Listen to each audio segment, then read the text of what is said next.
श्री सूर्याष्टक स्तोत्रम श्री गणेशाय नमः।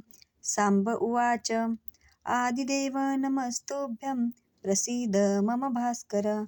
दिवाकर नमस्तुभ्यं प्रभाकर नमोस्तुते। सप्ताश्वरथमारूढं प्रचण्ड कश्यपात्मजं श्वेतपद्यधरं देवं तं सूर्यप्रणमाम्यहं। लोहितं रथमारूढं सर्वलोकपितामहं महापापहरं देवं तं सूर्यप्रणमाम्यहं। त्रैगुण्यं च महाशूरं ब्रह्मा विष्णु महेश्वरं महापापहरं देवं तं सूर्यप्रणमाम्यहं। बृहीतं तेजः पुञ्जं च वायुमाकाशमेव च प्रभुं च सर्वलोकानां तं सूर्यप्रणमाम्यहं।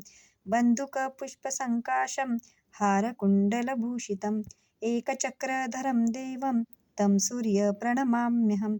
तं सूर्यजगत्कर्तारं महातेजाप्रदीपनं महापापं हरं देवं तं सूर्यप्रणमाम्यहं।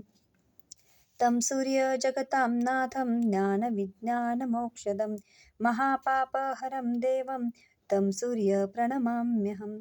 सूर्याष्टकं पठे नित्यं ग्रहपीडाप्रणाशनम् अपुत्रो लभते पुत्रं दरिद्रो धनवान् भवेत्।